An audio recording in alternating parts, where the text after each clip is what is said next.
banyak banget opsi yang bisa dimainkan sih untuk cewek. Dia bisa mainin Valentina Gold Lane, kalau misalkan dia mau main Marksman juga. Kari masih terbuka. Ya. Brody pun menurut aku tidak begitu buruk karena ya balik lagi di sini ada Digi.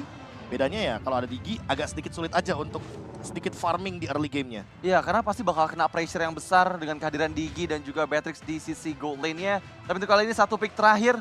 Sebenarnya 4 pick dari Onyx ini masih flexible pick. Jadi siapapun masih bisa memakai hero yang sudah dipilih. Dan satu jawaban terakhir nih ya. Kecuali Masya. Masya Kadita udah gak usah di flex ini. Masya udah di XP, Kadita di roam, Valentina mid. Kalau menurut aku, Fredrin di jungle. Sekarang butuh Marksman. Kari. Ya Kari, Yes. opsi terakhir tadi. Ya udah sempat kita bilang bahwa memang dengan kehadiran dari Bucks ya. Udah fix banget Kari. Hanya ada Kari yang bisa nembusin bagaimana kapasitas durability yang begitu powerful. Hanya saja tas dengan rotasi yang cepat. Basya Shield Unity. Ini akan membuat harusnya Kairi mulai lebih berhati-hati. Karena invasi jungle bisa saja dia dapatkan semenjak early game nanti akan berjalan. Bahkan condongan dari audience prediction sampai 91% Filipina. Wow. Menuju ke arah Onyx Esports. Tapi tentunya buat kalian dimanapun kalian berada, Sobat Mobile Legends Indonesia. Hari ini kita menyaksikan pertarungan saudara. Dari perwakilan Indonesia yang sudah terbang ke Kamboja. Para atlet-atlet terbaik bangsa. Walaupun dihadapi dan disituasikan di dalam kondisi yang berat. Tapi mau tidak mau, ini harus kita lewati. So, buat kalian semua, berada di kolom komentar. Mari kita bersama-sama masuk menuju ke arah Land of Dawn. Yes, game yang pertama, match kedua kita. EVOS Legends versus Onyx Indonesia. Dan terlihat ya, dimana untuk kali ini EVOS ada di sisi mirroring yang berbeda dengan Tas dari dan juga Kairi di sisi yang bersamaan. Dimana untuk kali ini Keyboy, Sans masih untuk berfokus melakukan secepat-cepatnya clearing minion agar Sans dengan power hero-nya itu Valentina bisa ngasih Pokemon damage yang lebih pedih ke arah hijau. Dan cut wave-nya kali ini Boots bahkan langsung start menuju ke arah bawah untuk langsung memberikan pressure ke arah Kramer yang dimiliki sama Tas. Jadi Tas mau nggak mau harus terpaksa untuk mencari tempat farm lain sehingga nantinya level keempat ini agak sedikit kesulitan bagi Basya ketika Little Wonder ini diamankan oleh Kairi. Ya, dan lihat juga pergerakan dari Keyboy ya. Keyboy-nya ngejagain Kramer yang dimiliki sama Kairi agar nggak bisa diambil sama Tas yang sebisa aja dia langsung loncat ke arah jungle milik Kairi. Oke, dan bahkan di arah top lane melihat Brans melakukan dominasi atas seorang cewek ini membuat seorang cewek juga benar-benar sulit banget untuk bisa bergerak. Dan bahkan dari Keyboy sampai memberikan dirinya untuk bisa seorang cewek itu bisa farming. Dengan damage yang cukup besar dari seorang Dreams, itu nambah terus loh stacknya. Stack setiap dia meledak ke arah hero dari para pasukan dari Onyx ini akan cukup berbahaya. Melihat di arah mid lane, Sans memberikan sedikit distraction dan bahkan surprise terhadap seorang Hijume di early in-game equipment kayaknya tidak terlalu banyak ya. Ya, untuk di early game seperti ini tentu mungkin kita bisa sedikit melihat ya bagaimana perbedaan pemilihan item. Yang satu menuju ke arah Clock of Destiny dari Hijume. Sementara Sun seperti biasa dia bermain dengan early aggression. Sepertinya dia akan secepat mungkin mengamankan Entity Talisman agar nantinya dia bisa melakukan spam terhadap skill dari Valentina itu sendiri. Oke, dikasih level 4 terlebih dahulu. Sansnya bersama dengan Keyboy juga dikasih level 4 di arah mid lane-nya. Boost mengejar Psychots, gak boleh apapun terjadi. Black Knuckle Transform sudah dikeluarkan menuju ke arah seorang Kairi. Bakal coba dipasang begitu saja. Langsung bersama dengan seorang Keyboy. Dan langsung Rumble masih bisa di-cancel dengan ada time journey. Tapi Kairi berhasil mendapatkan retribution-nya. Membalaskan dengan satu poin kill first blood di tangan dari tim. Dari Onyx dan bahkan Dreams benar-benar dipaksa harus menggunakan flickernya. Mau tidak uam kali ini Radit. Ya, manis banget pressure rate yang ditahan tadi oleh Kairi yang membuat dirinya dapat mendapatkan last hit ke area turtle yang pertama. Dan gak hanya itu, Psychots yang udah gak terbalut lagi dari shield yang dihasilkan oleh Time Journey Dreams langsung bisa tereksekusi dan keuntungan di menit yang kedua menjadi milik Onyx Indonesia. Dan poin terberatnya adalah ada Valentina dari kubu Onyx sehingga kita akan saja bisa menyaksikan dua reverse time nantinya. Dan time journey-nya ini bakal menarik sekali karena bakal beradu-adu adu anti sisi. Jadi mau Keyboy menyerang dengan Petrify, dia pun bisa diimun. Dan begitu juga dengan kehadiran dari Psychots. Dengan Black Dragon Transformation, Time Journey bisa jadi Dan jawaban. bahkan jujur aja ya, kalau mungkin di time journey kali ini agak lebih diuntungkan oleh tim Onyx kalau misalnya dari seorang Sals menuju ke tim Onyx. Kenapa? Karena Psychots itu bener-bener nggak punya apa-apa lagi selain CC yang dia miliki. Dan langsung ada PN tembakan ke arah depan, berhasil di-clear dengan sangat cepat. Dan Onyx berhasil membuat para pasukan dari EVOS kali ini nggak bisa mendapatkan cewek. Bener apathy from Brans telah dikeluarkan, Keyboy terkena sedikit pressure. Dan bahkan ini power dari Brans, dia menang catch up dengan adanya Beatrix di arah top lane, Radit. Ya, tadi sempat 4-man moves dari EVOS Legends, tapi sayangnya mereka belum bisa mendapatkan hasil yang maksimal. Masih belum ada point kill untuk ini di 3 dia. menit yang pertama, tapi inisiasi dimulai dari Onyx. Oke, Time ini Journey. Time Journey. Dan tentunya melihat adanya Suns memegang Time Journey, seperti kata Profesor KB akan ada 2 Time Journey dan tentunya ini akan menjadi keuntungan dari tim Onyx berada di arah turtle yang berikutnya. Wah, kalau kita berbicara turtle yang berikutnya itu di top lane. Boleh sih kalau misalkan habis clear langsung melakukan sebuah sweep ke arah bawah juga. Sama-sama mungkin dari Brans dan juga dari ceweknya. Karena sweep yang akan dilakukan mungkin sangat menguntungkan bagi kedua gold laner. Setidaknya tidak memasakkan damage build mereka atau presence mereka itu ada di early game. Karena sangat beresiko sekali akan ada pick off nantinya. Oke, cewek tidak terlalu takut karena dia memiliki Time Journey. Di depan sana Tas mencoba untuk melakukan sedikit Kyrie is coming up. Terbuka posisinya, Rough Wave dan bahkan masih ada Time Journey. Retribution kembali tangan dari seorang Kyrie. Double turtle didapatkan oleh pasukan dari Onyx. Dan bahkan di sisi sebaliknya, dengan adanya rotasi yang dibuat sama Psychots, ini tidak bisa terlalu cepat untuk menuju ke arah turtle. Jadi Psychots gak bisa memberikan bala bantuan. Dan bahkan Boots full plating is a real variety overkill. Wow, full plating from Boots yang membuat dirinya akan unggul sekitar 300 gold di atas Psychots. Tapi balik lagi ya, Time Journey beradu dengan Time Journey pada saat di turtle yang kedua. Keuntungan lagi-lagi dipegang oleh Onyx dengan adanya turtle yang diambil tepat waktu penggunaan retributions yang dikeluarkan oleh Kyrie. Tapi untuk kali ini pergerakan sudah mulai menuju kembali ke arah gold lane. Alright, tebakan di depan sana akan ada teamfight kembali terjadi. Sartage coming up, menuju ke arah depan. Time Journey belum di pop up. Flicker bahkan harus dikeluarkan, tapi nampaknya misi rahasia yang dilakukan oleh para pasukan Onyx ini gagal.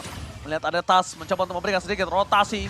Keyboy hampir gagal menuju ke arah base-nya. Dan Tas masih bisa memberikan damage terhadap seorang cewek di arah top lane. Cewek bahkan harus mundur, Radit. Ya, tapi Boots dia selalu cutting minion di sisi jauhnya. Yang ngebuat Psychots kalau misalnya dia mau join ke arah teamfight-nya, dia bakal dilema karena sisi jauhnya bakal dihancurkan. Dan yes, objektif auto turret pertama untuk Onyx ID meskipun dari EVOS Legends pun mendapatkan satu auto turret di bagian top lane. Itu dia, rudal yang disiapkan Onyx untuk Beatrice dari seorang Brans. Ya, apalagi ini bener-bener counter play-nya turret dibalas turret ya. Walaupun cewek harus kehilangan satu buat turret di arah top lane, tapi nggak akan masalah juga karena mereka mendapatkan satu objektif di bawah. Golden Staff on the way dari cewek, tapi Blade of Despair sudah ada di tangan dari Brans. Ya. Sehingga secara damage tentu untuk damage per second itu sendiri Brans lebih diunggulkan sampai saat ini. Hanya saja dia seolah dipaksa untuk bikin Wind of Nature. Ketika nantinya Boots sudah pasti akan melakukan zone out kepada Brans. Lihat, Kyrie berhasil dapat? mendapatkan purple buff. Wow. Lagi Kyrie udah coba diusir oleh seorang Brans. Tapi Tapi ada turtle? nampaknya memang terlalu bandel dari Kyrie ini. Tapi informasi yang pasti sudah diberikan adalah Tas tidak memiliki satu buah cover lagi. Karena Psychots harus masuk ke dalam, Retribution harus dimenangkan oleh Tas. Dan bahkan kali ini Kyrie lagi! What? Kyrie lagi! Yang Wow. mendapatkan turtle-nya. How come? Dan bahkan mencoba dipaksa teamfight kembali dengan ada Rafa yang membuat seorang Psychots hilang. Double kill didapatkan oleh para pasukan dari Onyx. How come, Radit? How come? Wow, tadi kita lihat ya, Retributions masih belum ready di tangan Kyrie, tapi ya sepertinya appraisal wrath di waktu yang tepat yang langsung bisa mendapatkan last hit ke arah turtle yang ketiga dan perfect turtle untuk Onyx. Tapi kali ini pergerakan dari Onyx nggak cuman di area objektif turtle aja, mereka langsung mempanis player-player yang terlihat dan dari instant replay yang kita bisa lihat. Ini, terlalu banyak sisi power adalah jawabannya. Jadi tasnya pas selesai di knock up itu baru retribution. Dan itu sudah cukup terlambat karena memang turtle-nya sudah di-secure terlebih dahulu oleh kawanan Onyx. Dan ini dia Aperture Ward yang terakhir. Double kill diamankan oleh cewek, jadi benar-benar merupakan poin yang begitu penting dan secara level bahkan cewek lebih unggul dibanding Brans yang memenangkan match up di arah top lane. Oke, bakal coba ditabrak begitu saja oleh seorang Kyrie. Di depan sana langsung ada cewek memberikan seluruh DJ spin-nya. Langsung menuju ke arah satu Tas dan dilumat. Dan kalau dari gold difference dan kalau dari levelnya, jujur, Baxia udah nggak bisa lagi catch up sama Kari kalau udah perbandingan seperti ini. Iya, itu bakal langsung Udah nggak dimakan bisa. juga sih. Karena tadi yang kita lihat ya udah ada golden staff di tangan cewek yang membuat Spirit Wheel-nya benar-benar bisa maksimal untuk memberikan damage kepada hero-hero frontline dari EVOS Legends. Ya, apalagi udah jadi golden staff-nya juga, cewek makin lebih berbahaya dan mematikan dengan pasif yang ia miliki, Demon Hunter Sword. Lengkap sudah item attack speed-nya, bahkan ada Raw Wave dan Kairi hampir saja mendapatkan Hijume, untungnya masih ada Astral Recall. Oke, time journey sudah di pop up oleh Drift dan itu informasi yang sangat mahal. Ini akan membuat Onyx ada chance lebih besar mendapatkan inner turret ke terakhir karena tersisa satu inner turret saja di bagian mid lane dan dari segi equipment-nya. Itemnya sih udah lengkap banget dari cewek. Dia juga unggul sekitar 1.300 sampai 1.600-an daripada sosok Brans. Dan lihat boots-nya sekarang hanya untuk men-zone out saja. 4 pemain bahkan terpicu di arah bawah. Lord kayaknya bakal jadi free karena terlalu banyak komposisi player EVOS di bawah. Split push pun masih bisa dihadirkan oleh Boots. Sehingga hal ini membuat EVOS cukup ragu untuk melakukan kontes. Ya, ini pemilihan Masya sebenarnya bagus banget sih. Pertama karena dia bisa split push dan kita tahu ya Masya hero yang kuat banget. Dia nggak perlu recall untuk mendapatkan HP-nya. Dia masih bisa memberikan pressure terus-menerus apabila Psychots-nya udah mulai menjalankan misinya. Karena kita tahu misi dari Psychots adalah flanking, cari backliner dari Onyx. Tapi itu dibuat susah dan dilema dengan adanya Masya. Masalahnya itu tugasnya Boots juga, dia bakal flank ke belakang. Dia bakal mencoba untuk menggunakan Thunderclap-nya hanya untuk seorang Brans. Covernya hanya ada Tas di sini. Sisanya Dreams. Dreams harus sebijak mungkin bisa mengeluarkan time journey-nya. Kalau tidak, tentu di sini Suns yang akan lebih diunggulkan dengan time journey yang ia copy dari IMU. Panas banget terkena dari seorang Suns. Bahkan itu Tas loh yang terkena seperempat damage yang telah dikeluarkan. Dan bahkan para pasukan dari tim Onyx, mereka bakal coba untuk melakukan team fight kali ini.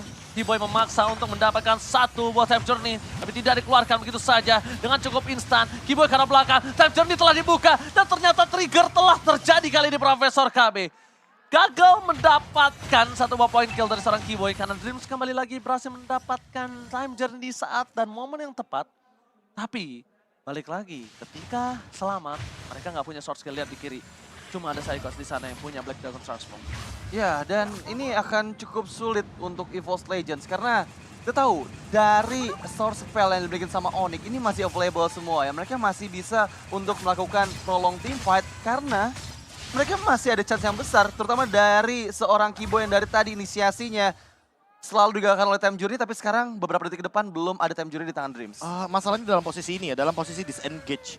Sun sebenarnya nggak punya backup yang begitu bagus ketika dia melakukan recall di depan kubu EVOS.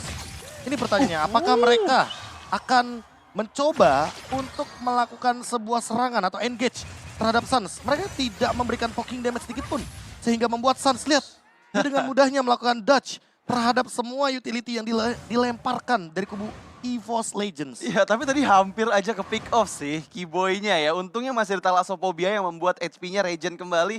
Tapi ya EVOS Legends sudah mulai dibuat nggak bisa keluar dari area teritorial yang mereka miliki. Mereka dipaksakan untuk ada di dalam semak-semak. Oke, bakal langsung tertangkap. Time journey telah dikeluarkan. K-Boy menunggu di sana. Rampage dikeluarkan. Dan bahkan para pasukan dari Onyx mereka melakukan sedikit sandwich gaming. Membuat K-Boy masih bisa selamat. Boots bahkan terperangkap di depan sana. Fokus menuju ke arah turret. Gak boleh apapun terjadi. Boots akan coba dihajar begitu saja. Dan nampaknya tidak cukup damage untuk bisa menumbangkan seorang Boots. Itu benar-benar ditungguin, bahkan sampai dengan time journey-nya pun muncul. Barusan Brans yang lagi melakukan power snipe dengan menggunakan Renner Apathy.